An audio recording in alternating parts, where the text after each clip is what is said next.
Hi friends, आज हम discuss करेंगे इन्वायरमेंट के एक और महत्वपूर्ण टॉपिक के बारे में, जिसमें हम पर्यावरण तथा पारिस्थितिकी के 20 क्वेश्चन को देखेंगे। जो इन्वायरमेंट और इकोलॉजी है वो काफ़ी इम्पॉर्टेंट है और काफ़ी इजी भी है इसको समझना। तो चलिए फिर आज इस टॉपिक के बारे में कुछ इम्पॉर्टेंट क्वेश्चन को देख लेते हैं। तो पहला क्वेश्चन है, निम्नलिखित में से किस में ऊर्जा का प्रवाह एक दिशीय होता है। तो पहले हमें समझना पड़ेगा कि खाद्य श्रृंखला क्या होता है और खाद्य जाल क्या होता है। सपोज करते हैं कोई एनिमल है, अगर उसको कोई दूसरा एनिमल खा रहा है, दूसरे एनिमल को कोई तीसरा एनिमल खा रहा है, तो ये जो बनती है श्रृंखला उसको हम लोग बोलते हैं खाद्य श्रृंखला।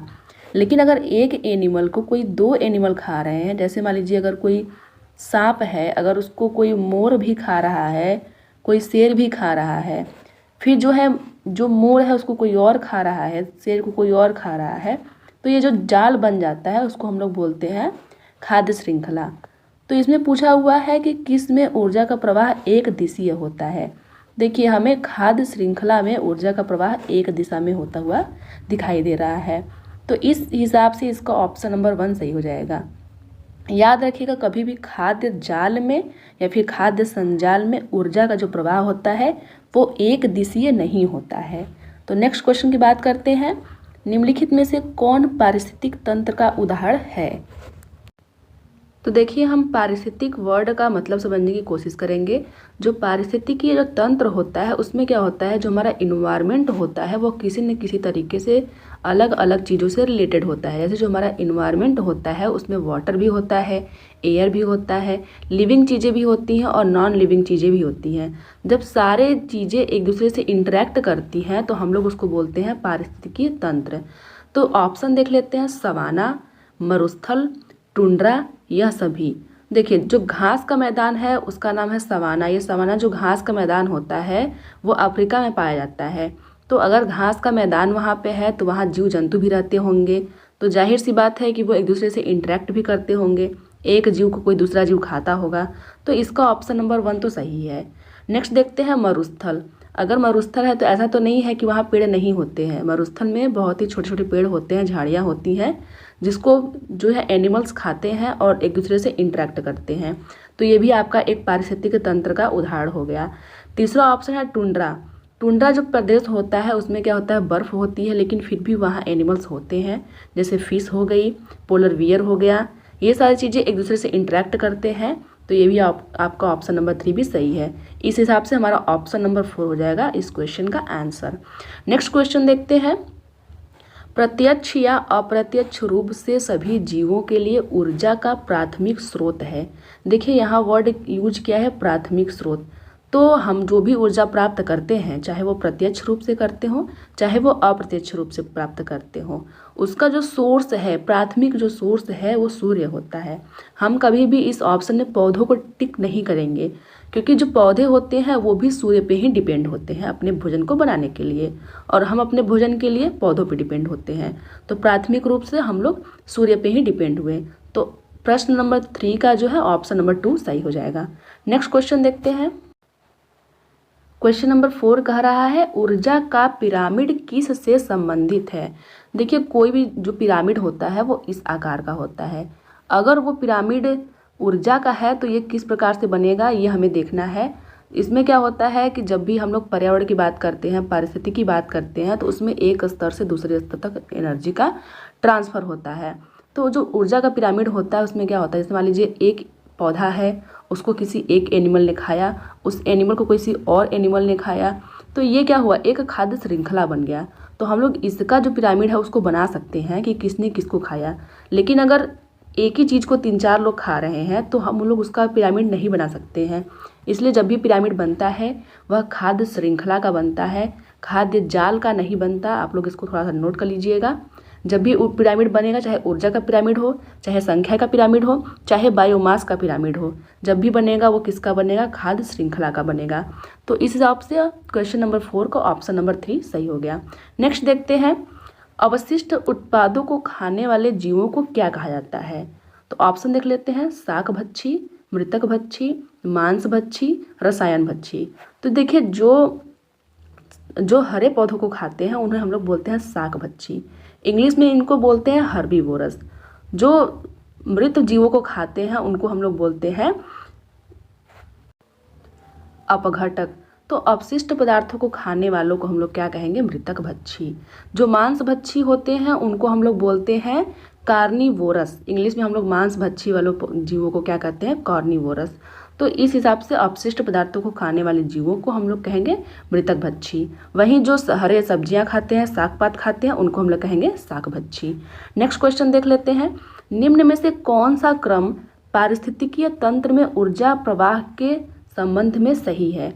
मैंने पहले ही बताया है कि जब ऊर्जा का प्रवाह होगा तो कोई जीव किसी जीव को खा रहा है तभी ऊर्जा का प्रवाह हो रहा है। तो अगर कोई पौधा है, पौधे को हम लोग क्या कहते हैं? उत्पादक कहते हैं। अगर कोई पौधे को कोई खा रहा है जीव, जो दूसरा जीव है, उसको हम लोग क्या कहते हैं? उपभोक्ता। हम लोग कहेंगे उपभोक्ता। जब उपभोक्ता जब खाना खा लेगा या फिर जब वो मर जाएगा तो उसको जो खाते हैं उसको हम लोग क्या कहते हैं? अपघटक। तो इस हिसाब से जो सीक्वेंस बनेगा, पहले उत्पादक होगा जो कि खाना बनाता है सूर्य के प्रकाश से, फिर उत्पादक को खाने वालों को हम लोग उपभोक्ता कहेंगे जो कि पौधों को खाता है, और फिर उपभोक्ता जब मर जाता है, जब उसको कोई खाएगा तो उसको हम लोग कहेंगे अपघटक। तो ये आपका सीक्वेंस हो गया उत्पादक, उपभोक्ता, अपघटक। तो हम लोग देख लेते हैं ऑप्शन में उत्पादक, अपघटक, उपभोक्ता। ये आपका ऑप्शन गलत है क्योंकि उत्पादक के बाद दूसरे नंबर पर उपभोक्ता आएगा। नेक्स्ट देखते हैं अपघटक। पहले ही अपघटक है इसलिए हम लोग इसको काट देंगे। तीसरे ऑप्शन में है उपभोक्ता, तो पहले उत्पादक आएगा, उपभोक्ता नहीं आएगा, इसलिए ऑप्शन नंबर 3 भी गलत है। ऑप्शन नंबर 4 हिसाब से आपका सही होगा क्योंकि उत्पादक, उपभोक्ता और अपघटक। नेक्स्ट क्वेश्चन देख लेते हैं। निम्न में से कौन सा जैव मंडल का अजैविक घटक नहीं है? देखिए, जो जैव मंडल होता है उसमें दो चीजें होती हैं, एक होता है जैविक घटक, एक होता है अजैविक घटक। जैविक घटक में क्या आते हैं? जिनमें जीव होता है, जैसे पौधे हो गए, जंतु हो गए। अजैविक में क्या आता है? जैसे वायु हो गया, प्रोटीन हो गया, मृदा हो गया, पहाड़ हो गया, जिसमें जान नहीं है, मतलब प्राण नहीं है। तो जो जैविक घटक होते हैं वो सजीव होते हैं, जैसे पौधे और जंतु हो गए। तो इसमें कह रहा है अजैव घटक नहीं है। अजैव नहीं है, इसका मतलब जैव होगा। तो प्रोटीन क्या है? अजैव घटक है, तो इसको हम लोग कट कर देंगे। मृदा भी अजैव घटक है, फास्फोरस भी अजैव घटक है। जो कवक होते हैं, कवक और शैवाल, ये सब क्या होते हैं? इनमें जीवन होता है, तो ये आपका जैविक घटक हो गया। तो क्वेश्चन नंबर 7 का ऑप्शन नंबर 4 सही हो गया। नेक्स्ट देखते हैं। क्वेश्चन नंबर 8 क्या कह रहा है? घास भूमि क्षेत्र के पारितंत्र की खाद्य श्रृंखला में सबसे उच्च स्तर के उपभोक्ता होते हैं। मतलब जो सबसे उच्च स्तर पे रहेंगे उपभोक्ता, वो क्या हो सकते हैं? पहला ऑप्शन है शाकाहारी, दूसरा है मांसाहारी, तीसरा है जीवाणु, चौथा है मांसाहारी या शाकाहारी। तो देखिए, हम लोग जानते हैं कि जो प्रोड्यूसर होते हैं, जो उत्पादक होते हैं, वो क्या होते हैं? पौधे होते हैं। पौधे को कोई शाकाहारी खाता है क्योंकि मांसाहारी पौधे नहीं खाते हैं, तो पौधे को कोई शाकाहारी खाएगा, उस शाकाहारी को कोई मांसाहारी खाएगा क्योंकि शाकाहारी को शाकाहारी कभी नहीं खाएगा, इसलिए हमेशा शाकाहारी को मांसाहारी खाएगा। तो उच्च स्तर पे कौन आ रहा है? मांसाहारी आ रहा है। तो यहाँ हमसे पूछा है सबसे उच्च स्तर पे कौन है, तो हम लोग टिक करेंगे मांसाहारी। याद रखिएगा कि शाकाहारी जो होते हैं वो कभी भी टॉप कंज्यूमर नहीं होते हैं, उच्च स्तर के उपभोक्ता नहीं होते हैं, क्योंकि जो शाकाहारी होते हैं वो किसी न किसी मांसाहारी के द्वारा खाए जाते हैं। इसलिए जो शाकाहारी होते हैं वो क्या होते हैं? प्राथमिक उपभोक्ता होते हैं। जब भी क्वेश्चन में पूछेगा प्राथमिक उपभोक्ता कौन है, तो प्राथमिक उपभोक्ता हमेशा शाकाहारी होते हैं, क्योंकि मांसाहारी पेड़ पौधे नहीं खा सकते हैं, इसलिए प्राथमिक उपभोक्ता जो होते हैं वो मांसाहारी कभी नहीं होंगे। इस बात को आप लोग नोट कर लीजिएगा। नेक्स्ट क्वेश्चन देखते हैं। खाद्य श्रृंखला द्वारा घातक रसायनों की निरंतर बढ़ती मात्रा कहलाती है। देखिए, क्या होता है कि जैसे पेड़ पौधे पर अधिक रसायन का यूज करने से क्या होता है कि उसमें जो रासायनिक चीज़ें होती हैं उसकी मात्रा बढ़ जा रही है। जैसे जब कोई जंतु उसको खाता है या फिर कोई ह्यूमन बीइंग उसको खाता है, तो वो क्या होता है? वो हमारे शरीर में एक जगह एकत्रित होता है, तो उसको हम लोग क्या कहते हैं? यही पूछ रहा है इस क्वेश्चन में। तो पारिस्थितिकी संतुलन, ये आपका क्वेश्चन का आंसर नहीं होगा। दूसरा है जैव सांद्रण। देखिए, इसका ऑप्शन नंबर 2 ही सही होगा, क्योंकि जैव सांद्रण जो होता है वो क्या होता है कि रसायनों की जो मात्रा होती है वो हमारे शरीर में बढ़ रही है दिन प्रतिदिन, या फिर जंतुओं के शरीर में बढ़ रही है, उसी को हम लोग कहते हैं जैव सांद्रण। खाद्य स्तर तो होगा नहीं, क्योंकि खाद्य स्तर एक स्तर से दूसरे स्तर जो बढ़ता है उसी को हम लोग बोलते हैं खाद्य स्तर। जैव अपघटन होगा नहीं, क्योंकि जो अपघटन करने वाले जीवाणु कवक बैक्टीरिया होते हैं उनको हम लोग कहते हैं जैव अपघटन। नेक्स्ट क्वेश्चन की बात कर लेते हैं। क्वेश्चन नंबर 10 कह रहा है पारितंत्र शब्द का गठन किसने किया था। मतलब पारितंत्र शब्द को सबसे पहली बार किसने बोला था। ऑप्शन देख लेते हैं, हिकल, हमबोल्ट, टेंसले, ओडम। देखिए जो पारितंत्र जो शब्द है उसको सबसे पहले एजी टेंसले ने यूज किया था। तो आप लोग हिकल और टेंसले में कंफ्यूज होते हैं, लेकिन इस जो पारितंत्र होता है उसकी जो शब्द था उसको देने वाले थे टेंसले, एजी टेंसले। तो क्वेश्चन नंबर 10 का ऑप्शन नंबर 3 सही हो गया। नेक्स्ट देखते हैं, पर्यावरण के जैविक घटक में सम्मिलित हैं। अभी हमने प्रीवियस क्वेश्चन में देखा हुआ है कि अजैविक घटक पूछा हुआ था, यहाँ पूछा हुआ है जैविक घटक सम्मिलित हैं। जैविक घटक मतलब जिनके अंदर जीवन है, मतलब जिनके अंदर प्राण है। तो मैंने पहले ही बताया था कि जिनके अंदर प्राण है उसमें पौधे आते हैं, जंतु आते हैं, और जो अजैविक घटक हैं उसमें वायु हो गया, भूमि हो गया, जल हो गया, पहाड़ हो गया, ये सब आते हैं। तो देख लेते हैं, जैविक घटक भूमि नहीं होगा क्योंकि यह अजैविक घटक है, वायु भी अजैविक घटक है।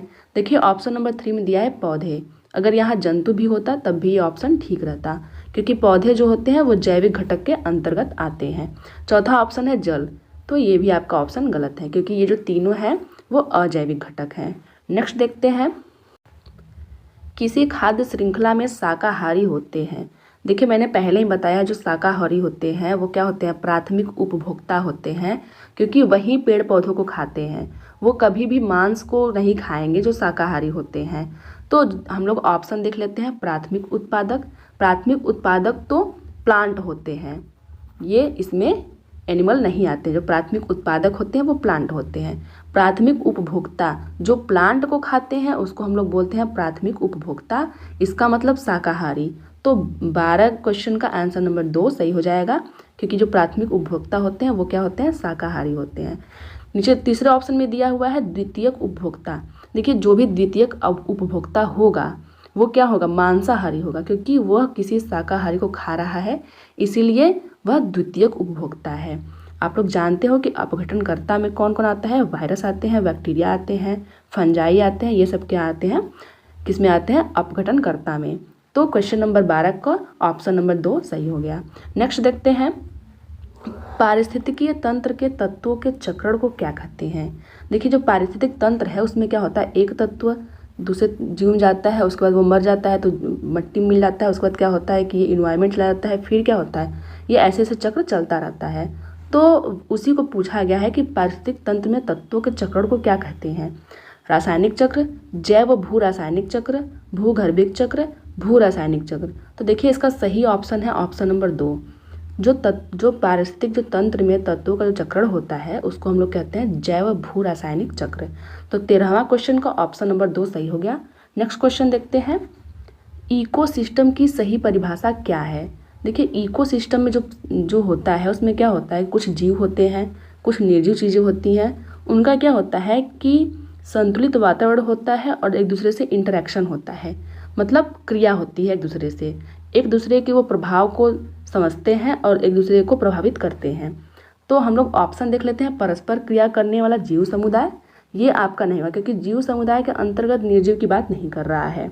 किसी स्थान का अजीवी घटक, सिर्फ अजीवी घटक की हम लोग बात नहीं करेंगे, हम लोग जीवित घटक की भी बात करेंगे।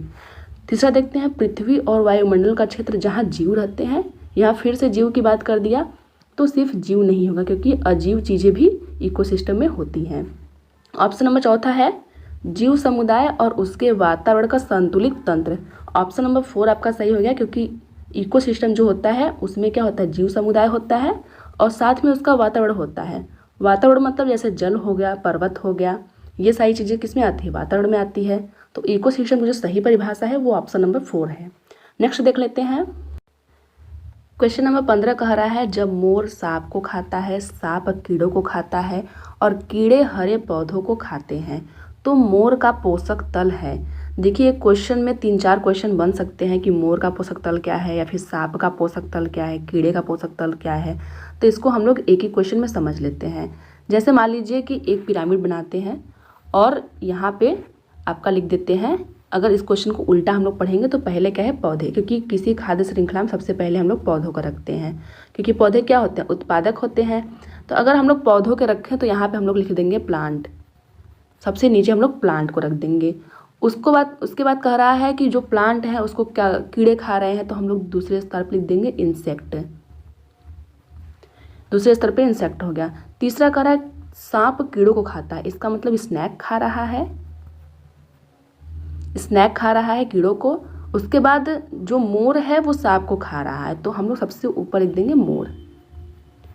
तो ये क्या हो गया, पूछ रहा है कि मोर का पोषक तल है, देखिए मोर सबसे ऊपर है क्योंकि लास्ट में कौन खा रहा है, मोर खा रहा है सांप को।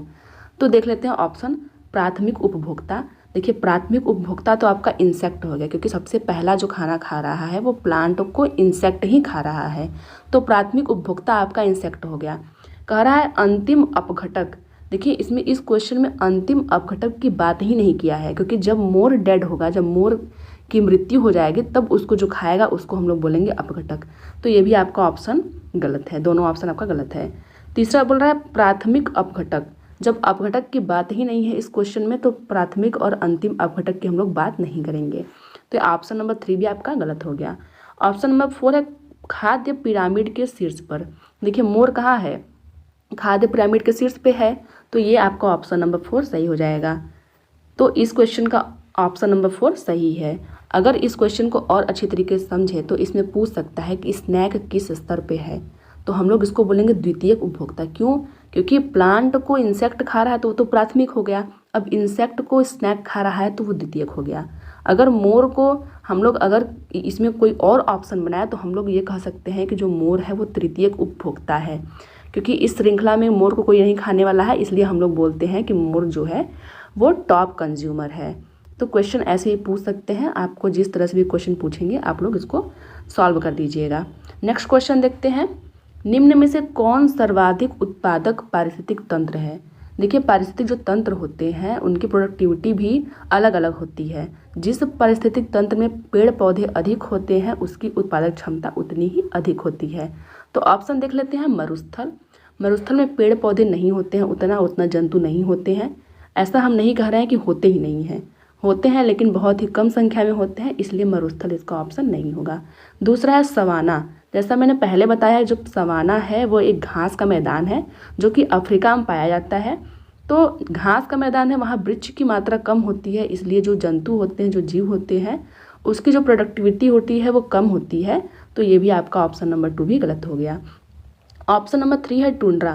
देखिए जो टुंड्रा होता है वहाँ क्या होता है, बर्फ़ पड़ा रहता है। जो टुंड्रा प्रदेश है वहाँ बर्फ़ से ढकी हुई ज़मीन होती है, तो वहाँ पेड़ पौधे अधिक नहीं उगते हैं, उस हिसाब से वहाँ पे जीव जंतु भी अधिक नहीं रहते हैं, वहाँ मानव भी अधिक नहीं रहते हैं, तो उसकी जो उत्पादन क्षमता है वो उतनी ज़्यादा नहीं होगी। तो ऑप्शन नंबर 3 भी आपका गलत है। नेक्स्ट देख लेते हैं उष्णकटिबंधीय वर्षा वन। देखिए इसका ऑप्शन नंबर 4 सही है, क्योंकि जो उष्णकटिबंधीय वर्षा वन होते हैं वहाँ क्या होती है, हमेशा बारिश होती रहती है। बारिश होगी तो अधिक पेड़ पौधे उगेंगे, और अधिक पेड़ पौधे उगेंगे तो जो इसकी प्रोडक्टिविटी होगी, जो उत्पादन क्षमता होगी वह अधिक होगी। तो 16वें क्वेश्चन का ऑप्शन नंबर 4 सही है। नेक्स्ट देख लेते हैं, निम्नलिखित में से पृथ्वी पर कौन सा पारिस्थितिकी तंत्र सबसे बड़ा है। अब यहाँ सबसे बड़ा पारिस्थितिक तंत्र को पूछा है। इसके प्रीवियस क्वेश्चन में पूछा था किस पारिस्थितिक तंत्र का उत्पादन क्षमता अधिक है। तो हम लोग ऑप्शन देख लेते हैं, रेगिस्तान। देखिए रेगिस्तान सबसे बड़ा नहीं है, हमारे देश में रेगिस्तान कहाँ पाया जाता है, सिर्फ राजस्थान इलाके में, तो ये आपका ऑप्शन गलत हो जाएगा। दूसरा ऑप्शन है समुद्र। अगर पूरे विश्व की बात करें तो 1/3 स्थान पे, एक स्थान पे आपका पृथ्वी है मतलब भूमि है, और 3 स्थान पे आपका समुद्र है, तो जाहिर सी बात है कि समुद्र का जो पारितंत्र होगा वो बहुत बड़ा होगा। तो इसका ऑप्शन नंबर 20 सही है। लेकिन हम और ऑप्शन के बारे में बात करेंगे। देखिए वन क्या होता है, जितनी पृथ्वी हमारी जो भूमि क्षेत्र है वो एक है, तो इस पर वन कितना होगा, ज़्यादा वन नहीं है, इसलिए ये भी आपका ऑप्शन गलत हो जाएगा। चौथा है कृषि भूमि। जितनी भी भूमि है उस पर ज़रूरी नहीं है कि हर जगह कृषि ही होती है, इसलिए कंपेरिजन करें तो ये भी आपका कम है। तो 17वां का ऑप्शन नंबर 2 सही हो जाएगा। नेक्स्ट देख लेते हैं, क्वेश्चन नंबर 18 कह रहा है निम्न में से कौन सा पर्यावरण अध्ययन का घटक नहीं है। देखिए, जब भी हम लोग पर्यावरण का अध्ययन करते हैं तो उसमें जीव जंतु, मानव के बारे में बात करते हैं, पौधे के बारे में बात करते हैं, स्थल मंडल, जल मंडल, जैव मंडल, वायुमंडल, इन सब की बात करते हैं, लेकिन कभी भी हम सौर मंडल की बात नहीं करते हैं, क्योंकि सौर मंडल एक अलग टॉपिक है और पर्यावरण अध्ययन एक अलग टॉपिक है।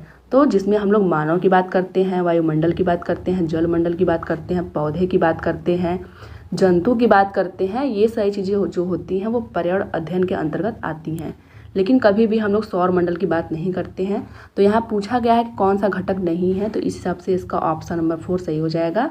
नेक्स्ट क्वेश्चन देख लेते हैं, 10% का नियम किसके द्वारा दिया गया। देखिए, जो क्वेश्चन है कई साल एग्जाम में पूछा है, चाहे टेट हो, चाहे सीटेट हो, चाहे कोई अदर एग्ज़ाम हो, ये 10% लॉ जो है वो काफ़ी इंपॉर्टेंट होता है।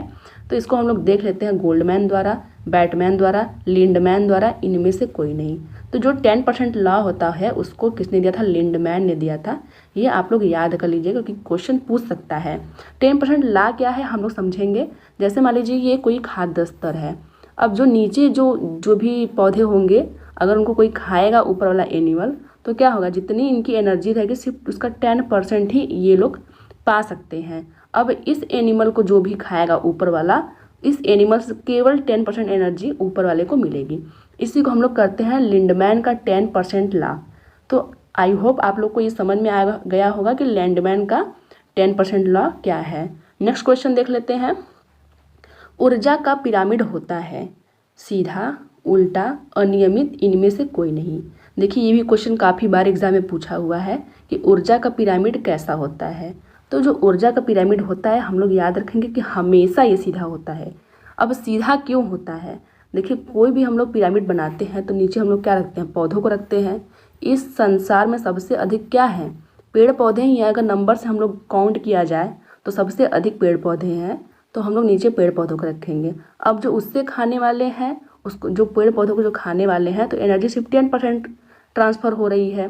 फिर उसको जो खाने वाला है सिर्फ एनर्जी 10% जा रही है। तो ये क्या हो रहा है, धीरे धीरे घट रहा है। तो कोई चीज़ ज़्यादा है उसके बाद ये घट रहा है, तो क्या होगा, जो पिरामिड होगा वो सीधा ही बनेगा। तो जो ऊर्जा का जो पिरामिड होता है वो हमेशा सीधा होता है, ये आप लोग याद रख लीजिए। तो इसका ऑप्शन नंबर पहला ही सही हो गया। तो ये तो था आज का वीडियो। आई होप आप लोगों को ये वीडियो पसंद आया होगा और बहुत कुछ सीखने को मिला होगा।